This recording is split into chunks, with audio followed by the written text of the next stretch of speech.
Episode brought to you by dailygiving.org.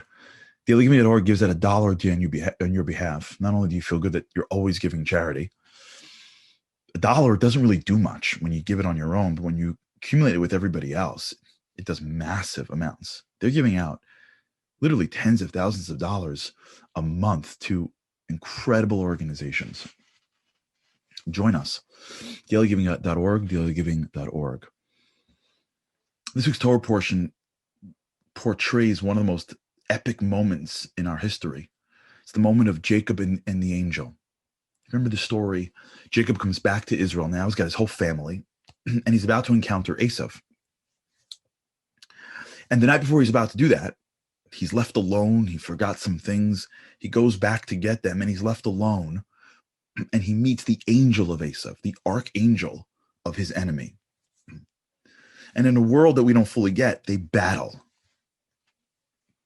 And they last, and they're battling, and the angel is trying to overcome him, and the dawn breaks. I guess the angel can't fight past dawn, and he still can't beat him, and basically Jacob wins.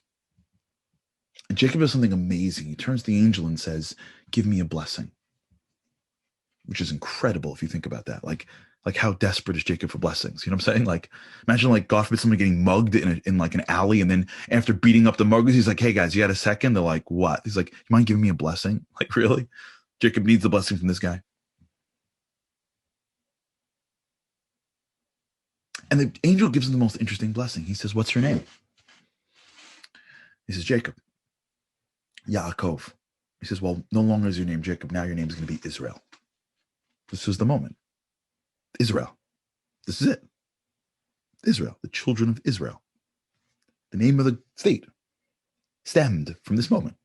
The reason we're called the children of Israel is from this moment. It happened now.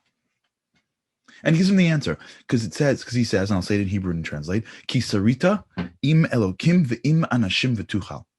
Because you battled with man and with angels and you won. Asked, I believe it was the Rebbe from Ger, the rabbi from a place called Ger. Wait, you got two things that happen in that verse. Kisarisa, you battled and you won. If you're going to pick a name for a nation or for a person, which one are you picking?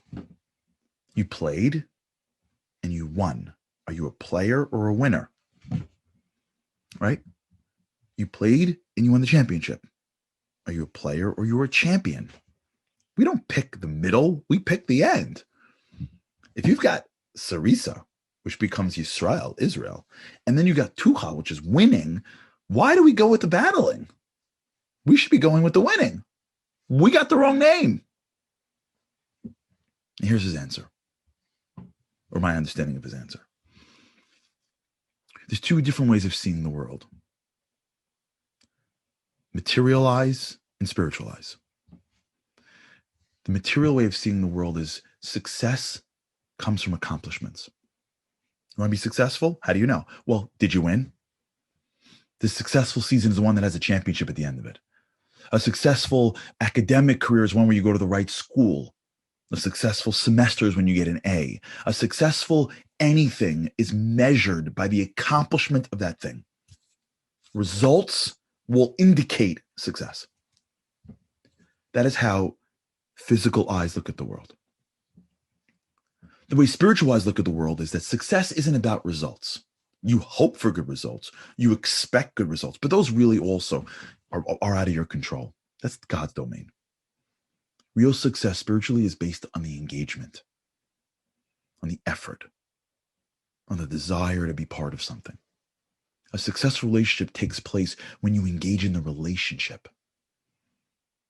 Successful parenting is when you engage in trying to raise your children, even the ones that are harder than the others. Successful career, successful spirituality is not measured by whether or not you get an office in the corner or you get a position in the front or you get the right title before or after your name. That's not how spirituality works. It's not how God sees the world. Success in God's eyes and spiritual eyes is whether or not you're going to engage in the challenges that are in front of you. Are you going to push yourself for more? Are you going to go to the next level? Are you going to put your effort into the things that are are the hardest, and maybe the things that no one even knows, and maybe the things that makes you lose? In spirituality, sometimes success is losing to somebody else. We're picking a name of Jacob and the Jewish people. We're picking a name of spirituality. And the angel looks at Jacob and goes, you know why you are who you are? It's not because you beat me. It's because you engaged it. Because it's engagement that God desires.